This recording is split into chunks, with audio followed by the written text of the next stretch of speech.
கடாயில் எண்ணெய் ஊற்றிட்டேன். ஹாய் ஃப்ரெண்ட்ஸ், கடாயில் எண்ணெய் ஊற்றிட்டேன். கடுகும் பெருஞ்சீரகம் கருவேப்பிலை போட்டுட்டேன். உருளைக்கிழங்கு மசாலா பண்ணுறேன் பாருங்கள் ஃப்ரெண்ட்ஸ். பச்சை மிளகா, நான் வந்து பச்சை மிளகா வந்து அரியறது கிடையாது. அது படப்படன்னு வெடிக்கும், கொஞ்சம் தூரம் போயிடுவேன். தேவையான பொருட்கள் வந்து தக்காளி இருக்குது, வெங்காயம் இருக்குது, உருளைக்கிழங்கு இருக்குது. இது கூட மஞ்சளும் உப்பும் போட்டுக்குவேன். இப்போ சால்ட்டும் போட்டுக்கிறேன் ஃப்ரெண்ட்ஸ். இப்போது இது பொரியுது பாருங்கள், நல்லா பொரிஞ்சிட்ருக்கு. இப்போ நான் வெங்காயம் ஆட் பண்ணிக்கிறேன். வெங்காயம் ஆட் பண்ணிக்கணும்னா அந்த பட்டுன்னு பச்சை மிளகாய் வெடிக்கிறது கொஞ்சம் அடங்கிடும்.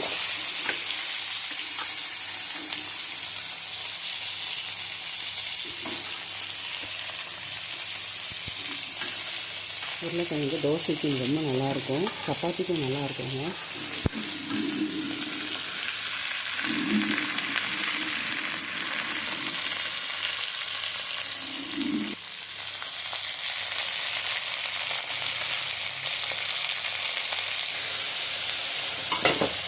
நல்லா வெங்காயம் வந்து நல்லா குக் ஆகணும்.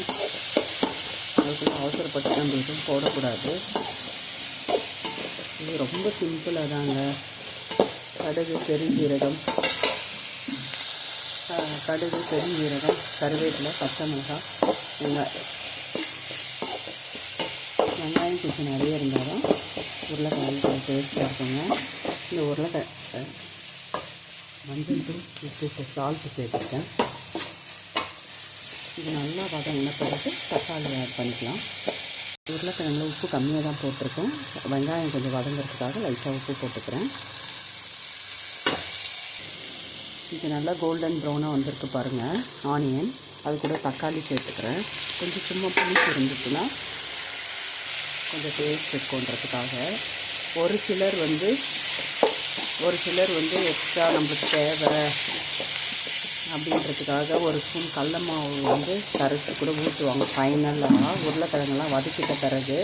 இல்லைன்னா மிக்சியில் ஒரு ஸ்பூன் கடல போட்டு சோம்பு போட்டு கலக்கி கூட ஊற்றி ஃபைனலாக ஊற்றி கொஞ்சம் எக்ஸ்ட்ரா வரும், திக்னஸுக்காக போடுவாங்க.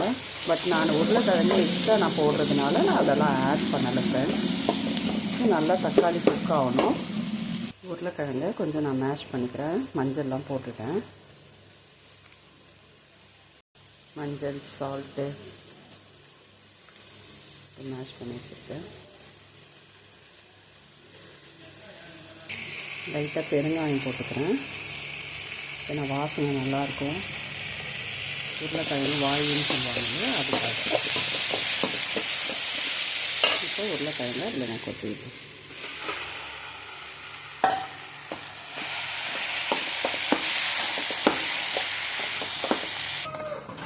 பாருங்கள் நல்லா வந்திருக்கு. தேவையான அளவு கொஞ்சமாக தண்ணி ஊற்றிக்கிறேன். கொத்தமல்லி போடணுன்னா போட்டுக்கலாம், ஆனால் நான் போடலைங்க, அது ஸ்வீட் ஆகிடும்ன்றது இதில் கொத்தமல்லி நான் போட்டு ஆட் பண்ணிக்கல.